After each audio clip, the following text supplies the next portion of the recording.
दोस्तों, इस समय भारत के ज्यादातर हेलीकॉप्टर के अंदर शक्ति इंजन का इस्तेमाल किया जाता है। शक्ति इंजन एक फ्रेंच ओरिजिन इंजन है जिसको भारत के अंदर लोकली मैन्युफैक्चर किया जाता है। इस शक्ति इंजन की फ्रांस की तरफ से भारत को कुछ % टेक्नोलॉजी भी दी गई है। अभी तक भारत देश के अंदर 500 के आसपास शक्ति इंजन को बनाकर तैयार कर चुका है, लेकिन अभी तक भी फ्रांस की तरफ से शक्ति इंजन की क्रिटिकल टेक्नोलॉजी भारत के साथ शेयर नहीं की गई थी। लेकिन अब ज्यादा दिनों तक ऐसा नहीं चलने वाला है, क्योंकि अब फ्रांस अपने शक्ति इंजन की क्रिटिकल टेक्नोलॉजी भी भारत के साथ शेयर करने के लिए पूरी तरीके से तैयार हो चुका है, जिसका हमको सबसे बड़ा फायदा यह होगा कि अब हमको फ्रांस के ऊपर निर्भर नहीं रहना पड़ेगा। और ये फैसला फ्रांस की तरफ से इसलिए भी लिया गया है क्योंकि आने वाले 20 सालों के अंदर अंदर भारत को शक्ति सीरीज के करीब 2000 इंजनों की जरूरत पड़ने वाली है और फ्रांस अपने हाथों से इस मेगा डील को जाने नहीं देना चाहता है।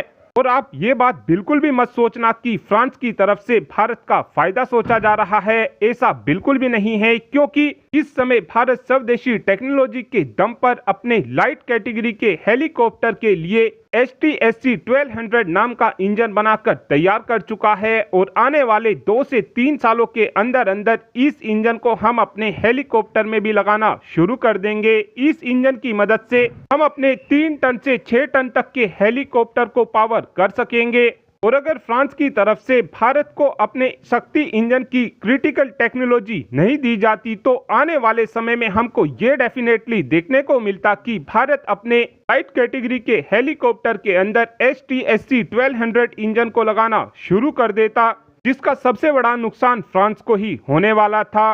इसी नुकसान से बचने के लिए फ्रांस की तरफ से ये फैसला लिया गया है। फ्रांस के इस ऑफर के हमको 2 सबसे बड़े फायदे होने वाले हैं। पहला सबसे बड़ा फायदा तो हमको यह होगा कि जब इस इंजन की क्रिटिकल टेक्नोलॉजी हमको मिल जाएगी तो हम इस इंजन के अंदर ज्यादा से ज्यादा स्वदेशी कंपोनेंट का इस्तेमाल कर सकेंगे, जिसका सबसे बड़ा फायदा यह होगा कि इस इंजन की कीमत भी ऑटोमेटिक ही कम हो जाएगी। और दूसरा सबसे बड़ा फायदा हमको यह होगा कि हमारे पास इंजन का ऑप्शन मौजूद होगा।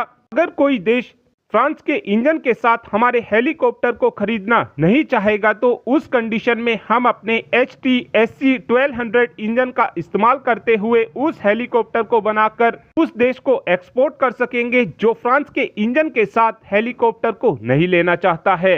और अब आप ही कमेंट कर बता सकते हैं कि हमको हमारे हेलीकॉप्टर के अंदर फ्रांस के इस शक्ति इंजन का इस्तेमाल करना चाहिए या फिर आपका ये मानना है कि अब हमको हमारे सभी स्वदेशी हेलीकॉप्टर के अंदर HTSC 1200 इंजन को ही लगाना शुरू करना चाहिए। इस बात का आंसर आप कमेंट बॉक्स में दे सकते हैं। Thanks for watching this video.